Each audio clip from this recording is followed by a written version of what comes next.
Hey everyone, George here and welcome back to the channel. Today we're going to be talking about filtration. We're going to talk about the different types of filters that are out there that hang on the back, the canister filter, the sumps, the all-in-one systems, which I have several of those here. We're going to talk about what might be the best filtration system for your particular setup. Everything that I'm going to talk about, there's going to be a little something in there for everybody. And I want to just touch on these things a little bit. I'm not going to go out and endorse a particular filter of any kind, but I'm just going to be talking about the types of filtration and what I think might be best for you given your situation. We're also going to be talking about a giveaway that I promised in October that I never got around to doing, and I'm sorry about that, but we're going to do that today. We're going to give away that 500 watt Hygar heater that I talked about back, I think it was in September sometime, and we were going to do that in October, and I just never got around to it. So when we come back, we're going to talk about filtration, and we'll also, during the video here, give away that 500 watt heater. Hang in there with me, and we'll be right back.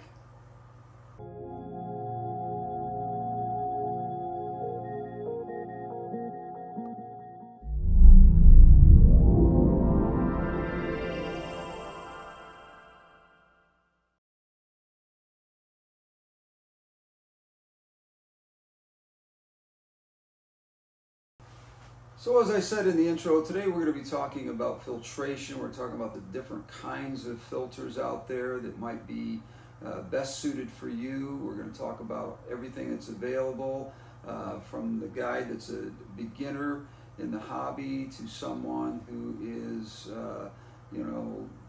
really into very sophisticated systems that are using sumps and lots of different kinds of things that I think are really hard to make a decision on, especially when you're first getting into the hobby, what you think is best.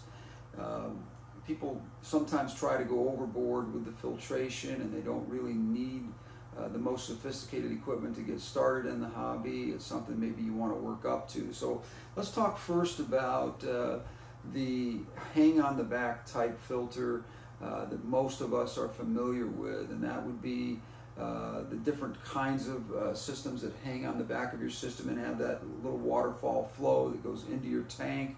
A lot of those are so sophisticated now, and I don't use them, to be honest with you, because I'm way beyond that particular situation. But starting out, I did use them a lot. I had tons of them. I don't want to give names out as to a particular filter that I liked one over the other.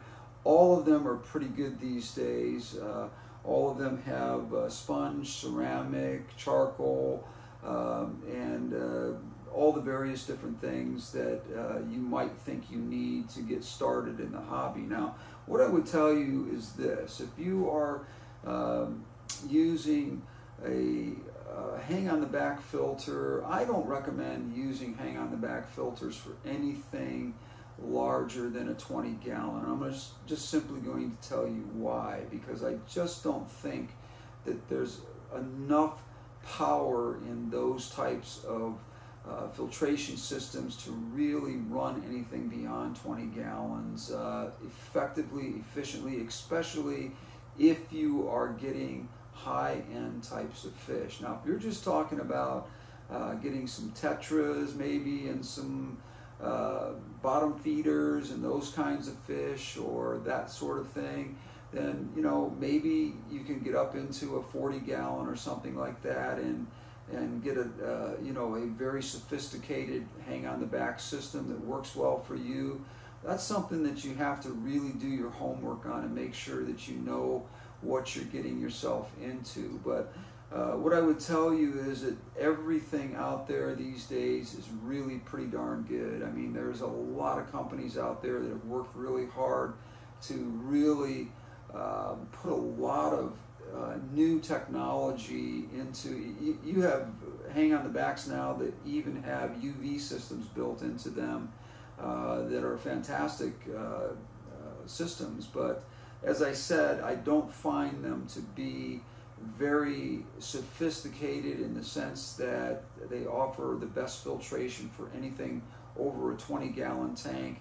unless we're, like I said, talking about a particular type of situation where you're not talking about high-end fish that are going to be in there and whatever. So that would be for people that are sort of starting out in the hobby, and that's what I would recommend for you, is if you're just starting out with a hobby and you don't want to spend a lot of money on filtration, these hang-on-the-back systems are going to do a pretty good job for you. Start yourself out with a small tank, a 10 to 20 gallon tank, and work your way up. Now, one of the things that I want to emphasize again, because it is so important, and I run into this all the time, no matter how many videos I make or whatever, I go into stores often, and I'm talking about to people who are just getting into the hobby and they're really wanting to get fish into their system right away. Now, they've made that a lot easier, I would say, these days to do that, because you can buy beneficial bacteria that's already in the bag, and they claim you can add your fish in right away and your tank will cycle right away. I'm going to tell you straight out that a tank that is not cycled a natural way, that goes through the nitrogen part of the cycle, is not going to be a system that is going to be good for you until it is aged and progresses. I don't care how much beneficial bacteria you throw in there, unless you're putting it in from somebody who already has an established tank, you can trust them and you're not adding disease into your tank, then you may be able to do something like that. But I don't like to hear people telling me that they're going to buy a system that day and then, you know, in a couple of days they're going to start adding fish to it, because when you do something like that, you're just setting yourself up for a disaster and spending a lot of money. You're going to find yourself in a money pit of disaster and disappointment. And disappointment and disaster are typically what gets people out of this hobby. One of the things that I would say to you is filtration is the most important aspect, obviously, of your system. I don't care if you have a tank that has absolutely nothing in it with just some fish, it has no gravel, has no wood, it has no rock, it has no anything. If you want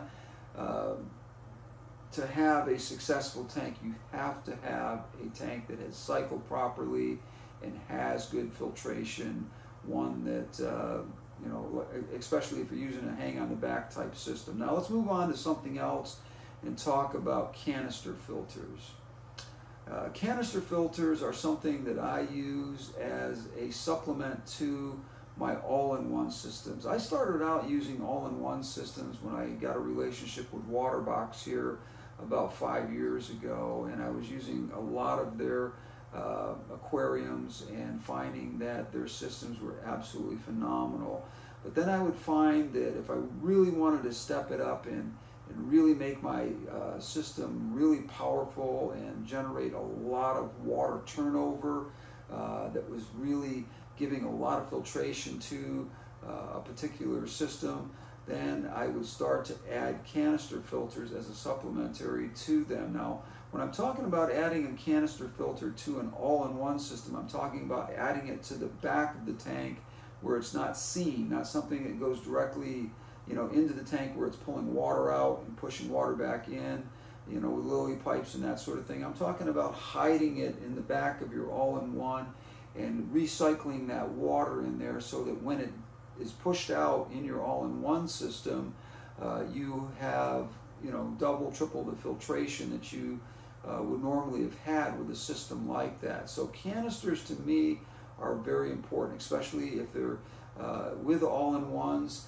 but also as standalones. So let's talk about canisters with standalone systems where you don't have an all-in-one and you just have a setup. Again, very important to cycle your tank and make sure that your ammonia is 0, your nitrites are 0, your nitrates are within the acceptable parameters, your pH, you know, depending on the type of fish that you have, that's going to vary for the different types of fish that you're going to put into your tank and those sorts of things.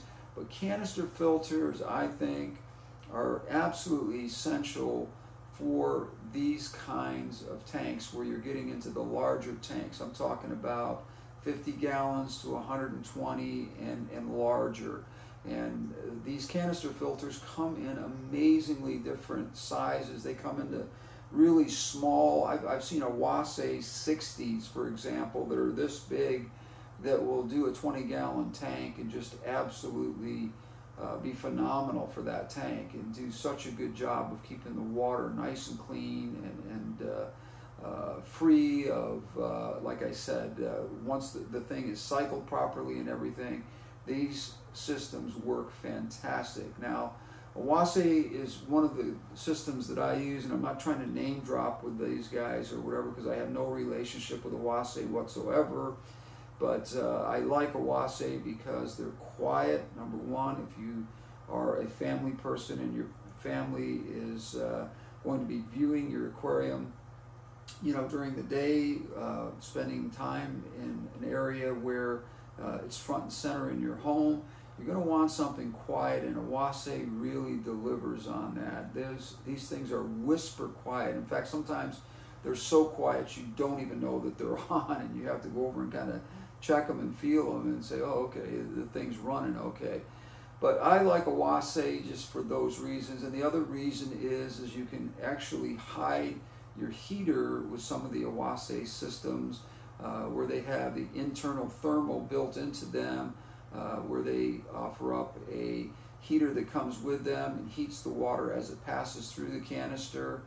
Now, the other thing that's very nice about canister filters is you can adapt them to whatever you want them to be. Some people don't use carbon. I am one of those people. I'm not a big fan of carbon in any of my tanks, and I've had a lot of success with my tanks doing very, very well, not having huge problems with algae. I never have problems with algae except for a little bit of diatom algae that will build up if maybe I've been on vacation or something and I've neglected the tank a little bit because I didn't want the person that was watching my home or whatever to have to take care of water changes and things like that. Sometimes you'll deal with a little diatom algae, but the bottom line is I don't ever get hair algae, all these algae that are just incredibly blackbeard algae. I mean, these things that are just so distasteful to look at.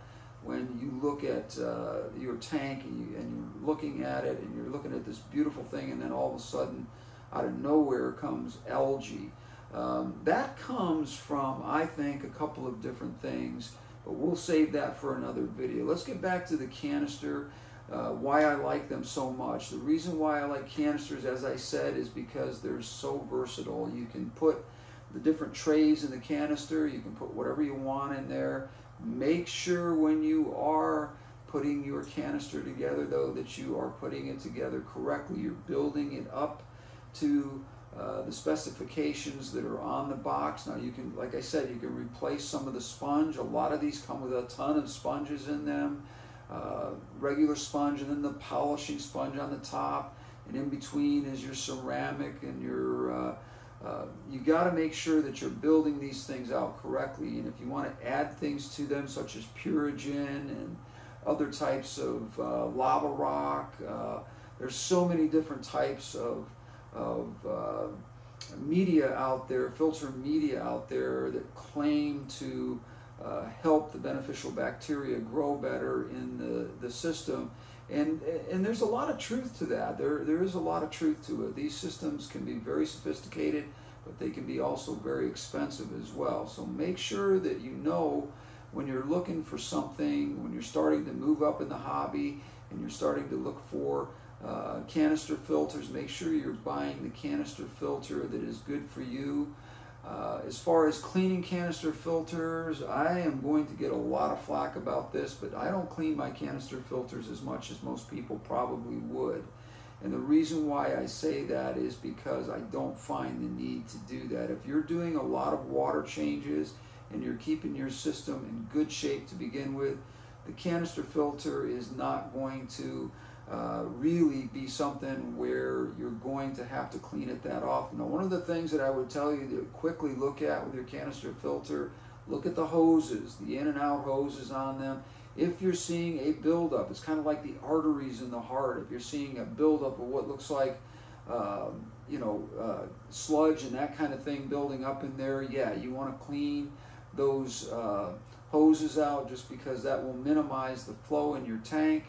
Make sure that you do keep those clean. You can watch those hoses. Make sure that they're clear hoses when you get them. If you don't have clear hoses that come with yours, and they come with this kind of a bronzy looking hose, sometimes they have those, I replace them immediately with something that is clear, same size obviously, but something that is clear, so I know exactly what's going on with the buildup of sludge and so forth in there. And make sure that you are cleaning those as often as you need to. As I said, if you're doing a lot of water changes in your system, you will be finding that you're not having to clean these canister filters as often as you would think you would. Now, there are people that, like I said, are going to give me flack about this, but I know what I know because it's based on what happens with me. So I can only go by that. And I know that when I talk to people that try things my way, they come back to me and say, George, it's so much less work for me when I'm doing the water changes, and I'm not having to tear my canister filter apart every 3 months or whatever, and cleaning it out and whatever. And that can save you a lot of time. It can also save you a lot of stress and keep you in the hobby for a lot longer. You can focus your attention on other things that are more important to you in the hobby. And again, filter is again the most important part of your system, and canisters, I think, right now are the best filtration that you can possibly get. And again, as I said, if you want to use them as a supplemental to an all-in-one system, I recommend that highly. Because they can really make a huge difference on the water quality that you're trying to obtain for your system. Now, I want to talk a little bit about sumps. Now, there's people that get sumps and they find them to be very difficult to work with and that sort of thing.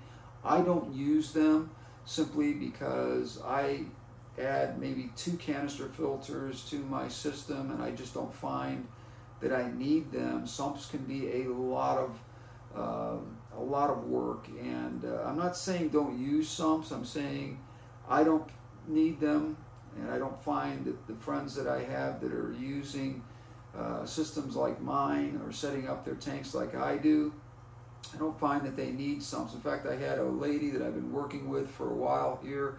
I just talked to her the other day, and she had a system where she had a sump set up, and we kind of played around with it. We talked about adding plants into the sump for that extra dimension of filtration, which is very important. We will talk about that in a minute here. We'll talk a little bit more about plants and filtration, but she was talking about the difficulties and the frustration she had with keeping this system clean, keeping it 100% efficient and so forth. And she just decided to go with a couple of 600 series Awase canisters with the thermal built into them, and she said life just became so much easier for her. And I can't disagree with her on that, because I think it is so important that you try to take the stress out of the hobby as much as you possibly can. So sumps have their place, but like I said, one of the things that I would do if you have a sump is try to add some plants down in that lower area down there. Use some egg crating to do that, and that will add an extra layer of filtration to your system without clogging it up and making it a little bit more efficient, because plants do an amazing job of eating up organics in your system, and that's the one thing that we want to try to do, is get rid of the organics that are passing through the system. And plants are one way of doing that. Planted aquariums are so important in that sense, and to add an extra dimension to it, if you want more plants that aren't even seen but are working and doing a job for you, put them in your sump and figure out a way to get a light down underneath there where the plants are getting everything that they need as far as nutrition, which is the water passing through there with the organics, and also enough light to make sure that those. And what I recommend for if you're adding plants to your sump, get stuff like Anubias and Java Fern and stuff like that. They're low light plants, something that you don't have to worry about, and they're not going to get all crazy looking and that kind of thing, or require a ton of light. But you're going to need some light underneath there, so make sure that you're adding some light to your plants to make sure that they're getting all of what they need as far as photosynthesis and stuff like that. It's very, very important. Thank you for joining me today. I hope I answered some of your questions on filtration. If you have more questions on it, please leave messages down in the comment section. And again, I don't have a relationship with AQUARIUM. I mentioned them simply because I do use their products and I find their products to be very good for me. Now, I also have other products as well. I do have some aqua tops. I have some fluval systems, and you know, if I want to throw a bunch of names in there, I can do that. But I have canisters for different tanks that use those products as well. So to be fair, the only reason I mentioned AQUARIUM is because to me, they are the quietest, the most efficient, and the best systems to work with, where you can, you know, sort of build your own little system. And I love that feature where you've got that heater built into them, which takes a lot away, or it takes the ugliness away from part of your tank, where you don't have to look at a heater. It can all be in that canister that's tucked away in the cabinet down below your tank, and just offers another layer of beauty to your tank, and something that you don't have to look at. Again, thank you for joining me today. Give me a like on this one. Leave your comments down below.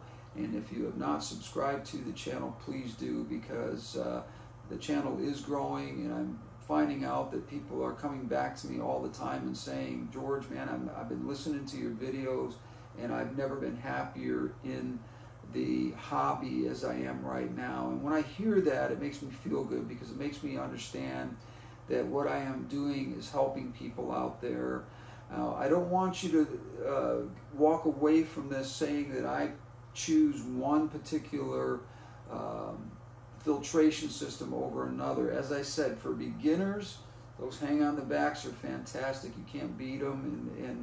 And these 20 gallons, up to 50, like I said, you can get away with it up to 50 gallons. I don't like to go over 20 with a hang on the back, but these systems are getting better and better all the time, and I don't want people to be discouraged by that. But if you're just starting out in the hobby and that's all that you can afford, that's fine. These are great systems to start out with, and then work your way up into you know, canisters and sumps and all-in-one systems and those kinds of things. And I appreciate it. I appreciate you giving me the input and the feedback that I need to know that when I'm telling you something, that it's working for you. When I hear that, I absolutely am thrilled by it.